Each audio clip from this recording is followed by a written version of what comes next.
What is up, everyone? I'm coming on here for a couple of plays for the day. Honestly, you guys, it was a pretty similar performance yesterday than it was the day before. We hit some two-mans here, and then I think I sent out 4 in total with Counter-Strike, so you can actually see it on the right side of the screen.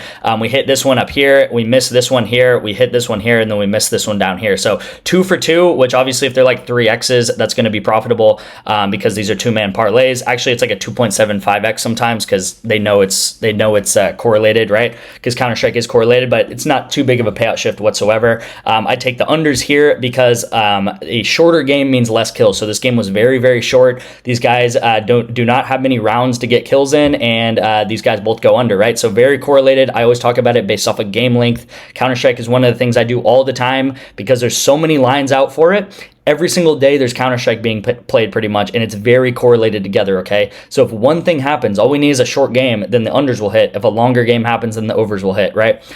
For example, this one that I missed down here, I took the unders and the overs hit because it was a longer game. It actually went into overtime.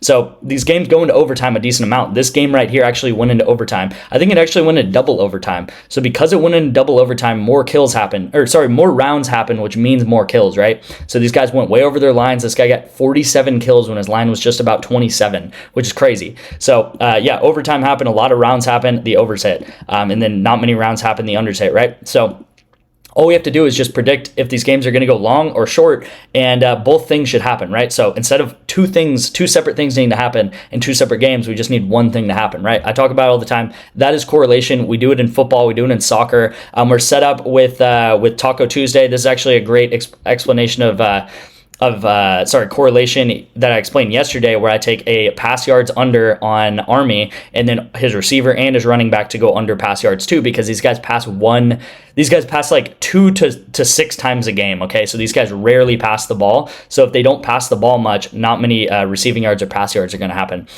Wendell Carter absolutely hooked us so hard. He got a rebound and 2-point layup in the last like 40 seconds of the game right here. So he was at, I think, 16, and then he gets a rebound plus layup in the last 40 seconds.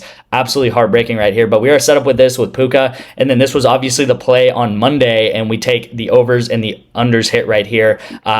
So yeah, that sucks right there. We just have not been getting lucky with these 4-mans whatsoever. We've actually been getting very unlucky. I showed you guys all the 3 out of 4s that we unfortunately did miss, I guess you can say, over the weekend. But yeah, great call right here on the Bengals, and then just could not get it done with soccer. These guys had a really poor performance. Liverpool was just controlling the ball like crazy. Guys, I know Liverpool is an amazing team. So does PrizePicks. PrizePicks, these apps know that Liverpool is amazing. I just thought these lines were too low for these guys because they're still a very respectable team.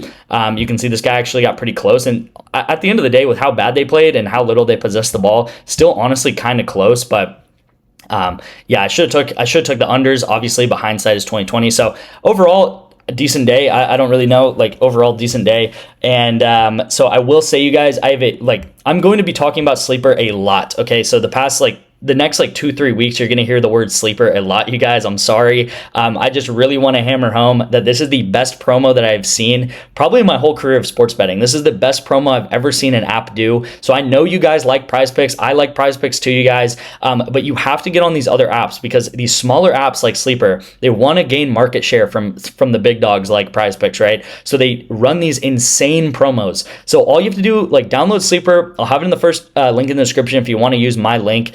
My code is paid, and you can deposit, and you'll get a deposit match up to $100. But you guys, there is a huge promo going on. Pretty much, I'm trying to figure out the best way to explain it, but you can kind of see in these steps here. You're entering an NBA contest, $5 to $20, and then once you enter that NBA contest, I would recommend $20 because that's how you're going to get the maximum amount of value. You're going to play a $20 NBA play, and then the next day you're going to get a protected play. So pretty much once you get the ball rolling, you're going to have 20 days of protected plays, 20 days straight of protected plays. That's like $400 of bets. That's like if someone comes up to you and hands you $400 and says, look, I'm giving you $20 a day to bet on whatever you want to bet on. So you're just placing a NBA contest, $20 contest, right? 2-man. This is the play that I'm giving out today, and then the next day you're getting a free $20 entry, and then every day you're going to place the $20 entry, get a free protected play of $20 and then place an entry free protected play of $20. And we're going to get that every single day up until 2025, which there's like 20 days left. I still honestly can't believe this is a real thing. This is amazing. Again, I don't think we're going to get another promo like this probably until next Christmas. Okay. They're only doing this because Christmas and they're trying to build a lot of hype for the app.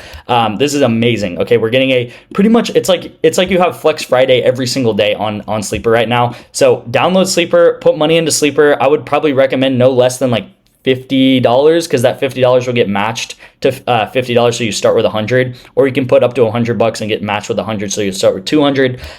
So yeah, I'm gonna make a full video on this because I think this is just an insane deal, and it honestly doesn't even feel real. Like, again, it doesn't feel real that you can do this. I'm taking Jalen Green over 2.5 turnovers, and then Clint Capella over 8.5 rebounds right here. So the first play of the day does have to be NBA, or the play that you can see, because I'm taking this play, I'm getting a $20 protected play tomorrow. Okay, so hopefully that makes sense. I'm going to be sending out sleeper plays to the VIP and stuff, at least 2 a day, because I gotta play one to get the $20, and then I'm going to take the $20 entry, if that makes sense. So again, Sleeper, you can text me the word paid. You can also just use the link in the description. Really easy. Sleeper has a great sign up process, so that should go really smoothly for you. Over this year, over 2024, I always talk about the Sleeper promos, and normally they just give out discounted lines, and we made over $1,000 on Sleeper this year, literally taking like maybe 4 bets a week. Okay, we maybe take 4 bets a week. Normally they're Wednesdays and Sundays. Take like 4 bets. 2 bets on Wednesday, 2 bets on Sunday, and we've made $1,000 this year super easily on Sleeper. You can see the ROI is just absolutely insane. If you guys want to see my normal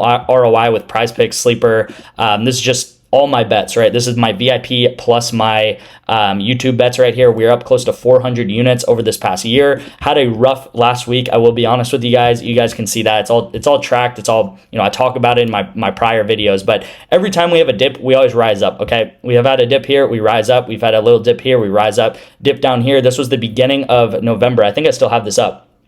Maybe I took it out, but November was actually our best month, and we started that month with our worst week ever, okay? We went down like 30 units, and we rocketed back up to more than 100 units in November, you guys. So again, we're in a little bit of a dip, at least last week was, and we're gonna rocket out of it, you guys, for sure. So this is the performance here. Again, lock this in on Sleeper, and then this is the play on PrizePicks, you guys. So I love this play right here. I love this play, especially this San Francisco 49ers play. I'll get to it. I'm going to talk about this Counter-Strike 2-man up here first, and then we're going to talk about this this Thursday Night Football play right here. So we are combining 2 very correlated things into a 4-man, okay? So I talked about how correlated Counter-Strike is. Very correlated up here, very correlated down here, right? So we have this player right here, Seabass, and then Cirksey, I guess is how you say his name. These 2 players are playing each other in the same game. So I just talked about if a longer game does happen, these guys should go over their kills. If it goes to overtime, if it goes the distance, these guys should go over their kills. More rounds equals more kills.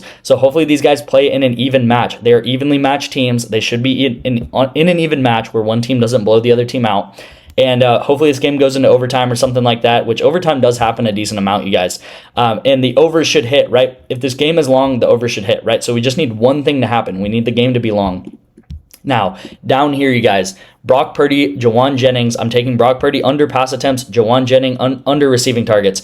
Now, I always talk about this. I think the 49ers are going to win this game. I think 49ers, they're somehow going to find a way to make the playoffs, and I think they're going to win this game. Now, we always talk about when a team is winning the game, they throw the ball less, especially in the fourth quarter. When they're winning the game, they throw the ball less. That's how football is, right? When you're winning, you run the ball out, you run the clock out. There's no reason to pass anymore. 49ers, they do that as well, right? They can pass the ball, they can run the ball. They have great schemes to run the ball, you guys. So taking the unders because it's very correlated together. The less that Brock Purdy throws, the less that Jawan Jennings is getting receiving targets. Now, if you guys want to know why I love this play so much, it is because Jawan Jennings at 8.5 receiving targets is way, way, way too high. I think this should be at least 7.5, you guys. This is one receiving target too high. This is an amazing, amazing line to take the under at right now. I don't think it's going to last very long. It might be gone within the first hour. If it bumps down to 8, I would still take the under. He's only gone over this in 3 out of all of his games this year, you guys. He just came off the best game, probably one of the best games of his career. I know he did amazing in the Super Bowl, but he had an amazing game last week and still only got 8 receiving targets. So getting 9 receiving targets is like, I don't even know. It's like Puka Nacua. Like Puka Nacua gets 9 receiving targets. Like Jawan Jennings is nowhere close to being Puka Nacua. So again, this is an amazing line, you guys. I think he gets 6, 7. Getting 9 receiving targets to go over this, I would be extremely surprised if that happens, and it's only happened 3 times this season. I just think it is way too high. I would not be surprised by game time if this bumps down to 7.5 or even 7, you guys.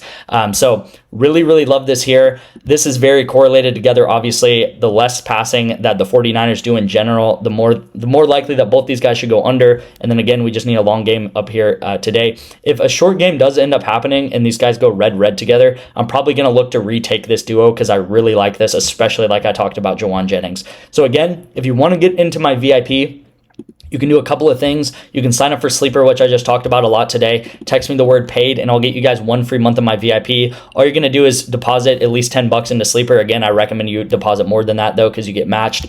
You can also text me the word rebet if one of your states is in the orange. So if you live in an orange state, you can text me the word rebet. If you do not live in an orange state, you can text me the word parlay, and I'll get you guys signed up for parlay play. You're going to have to put $10 at least into these apps to qualify, as well as Sleeper. So $10 into any of these apps, and I'll get you guys into my VIP. 2 months for rebet, 2 months for parlay play, and then 1 month for Sleeper, you guys. Thank you guys so much for watching. I will see you in tomorrow's video. Let's hopefully cash this Counter-Strike play, because this NFL play is just insane, you guys. Jawan Jennings under receiving targets. I honestly, I know I'm kind of dragging this out, but if you want to take, if you missed this play yesterday on Taco Tuesday, I would probably take Jawan Jennings under 8.5 receiving targets down here, and then retake this Army trio if you want to, guys. I would only do it if you missed this and you don't have this set up, but that's how much I like Jawan Jennings under 8.5 receiving targets. Again, thank you guys. I'll see you in tomorrow's video, and appreciate every single one of you guys.